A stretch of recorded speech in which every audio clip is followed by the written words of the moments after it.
우리나라를 찾는 중국인 관광객 요우커 열풍이 심상치가 않은데요. 관광이나 레저, 유통업계는 물론 증권가까지 국내 산업 전반에 아주 막강한 영향력을 미치고 있습니다. 네, 그래서 오늘 사이언스 앤 북에서는 요우커 현상에 대해 자세히 알아보겠습니다. 요우커 천만 시대, 당신은 무엇을 보았는가의 공동 저자 김보람 작가 자리 나오셨습니다. 안녕하세요. 안녕하세요. 네, 사실 요즘에 서울 어딜 가나 이 요우커 중국인 관광객 정말 많죠. 네. 지난해 우리나라를 방문한 중국인 관광객 수 실제로 얼마나 되나요? 지난해 방문객만 600만 명을 넘어섰는데요. 2013년에 비해 약 42%가 증가한 숫자입니다. 책에서 말하는 그 요우커 천만 시대는 3년 후인 2018년을 말하는데 이게 매년 20% 이상 요우커 수가 증가하고 또 소비 지출은 30% 이상 증가해 2018년이면 천만 요우커가 30조 원이 넘는 돈을 한국에서 소비하게 될 것으로 예상됩니다. 네, 사실 우리나라를 찾은 중국인 관광객 요우커가 600만 명을 돌파했다고 하니까 꽤 놀라운 숫자인데요. 이 요우커의 특징 중에 쇼핑을 빼놓을 수가 없잖아요. 네. 정말 우리나라 중국인 관광객 없으면 안 된다라는 말이 나올 정도인데 우리나라에서 어떤 소비 패턴을 보이고 있습니까? 요우커 소비 패턴은 한마디로 정의가 되는데요. 쇼핑은 좀 과하고 숙박은 저렴하게 하는 한마디로 그 쇼핑에 집중하는 그런 소비 패턴을 보이고 있습니다. 그래서 쇼핑은 그래서 1박에 2, 3만 원대인 게스트하우스가 성행하는 이유가 바로 이런 것 때문인데요. 쇼핑에는 아낌이 없어요. 그래서 쇼핑에만 평균 5일 정도를 묵으면서 수천만 원까지 쓰는 게 바로 요우커입니다. 네. 그래서 이들은 주로 이제 공항 면세점이나 시내 면세점, 또 백화점, 명동, 동대문, 가로수길 등지에서 쇼핑을 즐기는데 쇼핑 장소가 꽤 다양해진 만큼 품목도 다양합니다. 또 화장품, 옷, 가방, 액세서리, 전기밥솥, 유아용품, 식품 등입니다. 중요한 건 요우커들이 과거와 달리 한국 브랜드, 메이드 인 코리아에 열광한다는 점인데요. 그 덕분에 국내 의류나 뷰티 브랜드들이 덩달아 매출 증가세를 보이고 있습니다. 네, 참 아이러니한 게 숙박비는 2, 3만 원 정도 쓰는데 네. 쇼핑 비용은 수백에서 수천 단위다. 참 놀랍네요. 명품 가방을 하나 사도 사실 수천만 원까지 그게 지출이 가능하기 때문에 이 범위를 사실 가늠할 수가 없는 면세점 수준. 쇼핑으로. 예. 네. 자, 이렇게 중국 사람들이 우리나라 와서 돈 써주면 좋은 거죠. 그런데 한편으로는 우려하는 목소리도 있습니다. 우리나라가 장소만 제공을 하고 돈은 중국 사람들이 다 가져간다 이런 말이 있는데 이건 뭔가요? 이게 오죽하면 제주도 중국이 또 예. 돈도 중국이 번다라는 말이 나오는데 그 이유가 지금 한국에서 운영하는 관광 비즈니스 산업을 좀 살펴보면 조선족, 또 화교, 중국인, 또 이들을 통칭해서 또 중국계라고 할 수 있는데 이들이 거의 요우커를 대상으로 관광 비즈니스를 하고 있기 때문인데요. 그래서 현재 한국에서 중국계가 운영하는 여행사, 또 식당, 외국인 전용 기념품점, 저희가 흔히 그 합정이나 그 강북 일대에서 볼 수 있는 외국인 전용 그 면세점을 말하는데 또 숙소까지 계속해서 불어나고 있는 실정입니다. 또 서울은 물론 제주도에서도 성행하고 있는 추세고요. 그래서 이런 이유 때문에 같은 일에 종사하는 또 새롭게 그 요우커 비즈니스에 도전하려는 한국 분들이 피해를 보고 있다는 좀 그런 뜻입니다.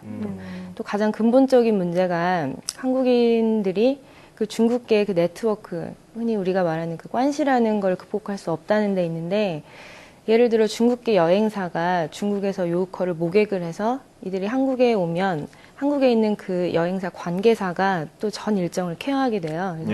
근데 이 여행사가 선택한 가이드, 식당, 면세점, 숙소 모든 것들이 이 자신들의 네트워크를 얽힌 그 중국계로 가게 된다는 겁니다. 그래서 결국 중국인들의 돈을 중국인이 다시 가져가는 꼴이 되는 거죠. 네, 그러니까 한국에서 중국인들이 사업을 하고 있는 상황이 되는 거군요.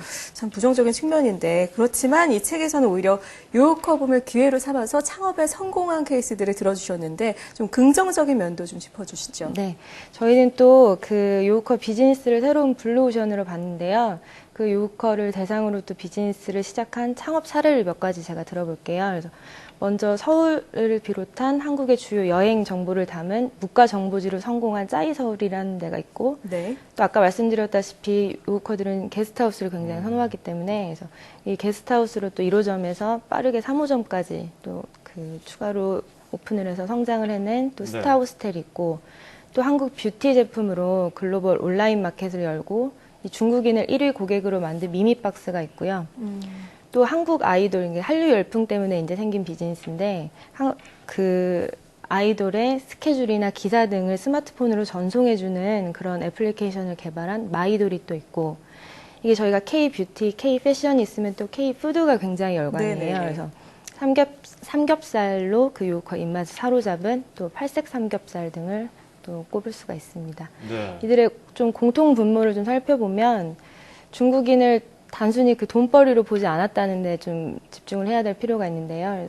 그 나라면 또 한국인이라면 또 내 가족, 또 뭐 내 친구라면 어떤 걸 좋아하고 또 기뻐할지 또 이런 것에서 시작한 상업 고민이 아무래도 비즈니스를 성공하는 데 큰 도움이 된 것 같습니다. 예, 그러니까 뭐 거창한 것보다는 네. 실제로 내가 중국인 관광객이라면 우리나라에서 뭘 필요로 할까, 어떤 걸 좀 더 좋아할까를 고민을 많이 해야 네네. 창업하는 데 도움이 될 것 같네요. 네.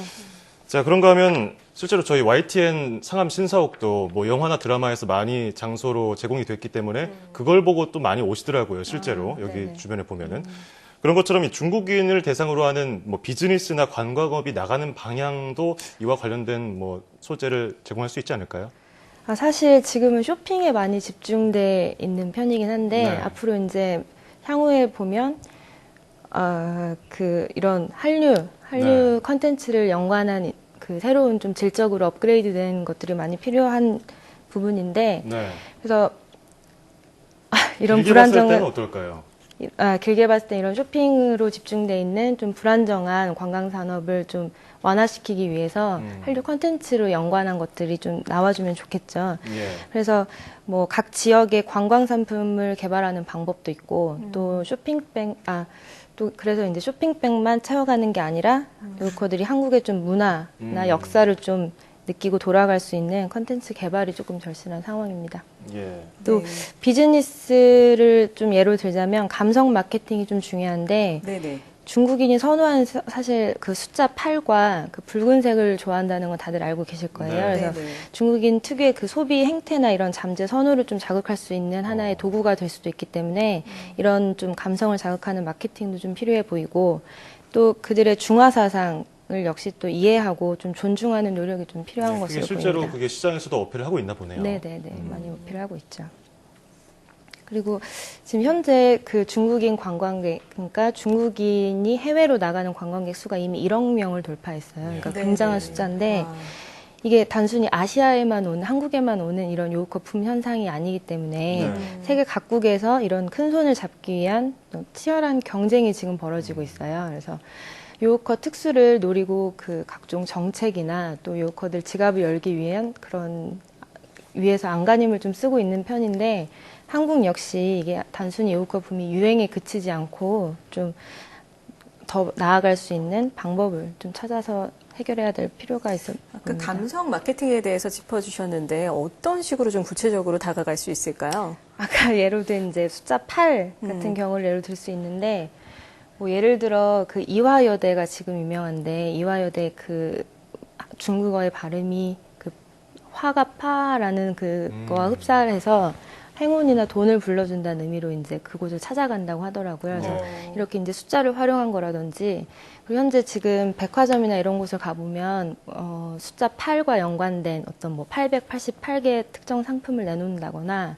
혹은 이제 뭐 포장을 빨간색으로 한다거나 근데 이게 중국인이 과연 이런 거에 좀 마음이 동할까 싶은데 굉장히 많이 먹히고 있는 마케팅 전략이거든요. 그래서 네. 지금 유통업계에서는 거의 다 이런 마케팅 전략을 사용하고 있는 추세입니다. 네, 정말 그 감성 마케팅을 비롯해서 해마다 우리나라를 방문하는 중국인 관광객 수가 늘어나고 있는 상황이기 때문에 관광 만족도 하위권을 면치 못하고 있는 사실 관광 만족도를 높여주는 게 네, 가장 중요하고 그렇죠. 감성을 건드려주는 게 중요할 텐데 관객들의 목소리에 먼저 관광객들의 목소리에 먼저 귀를 좀 기울이고 마음을 사로잡을 수 있는 다양한 콘텐츠를 마련하는 것이 가장 중요하지 않을까 싶습니다. 자, 지금까지 요커 천만시대 당신은 무엇을 보았는가의 공동저자 김보람 작가와 함께했습니다. 고맙습니다. 감사합니다.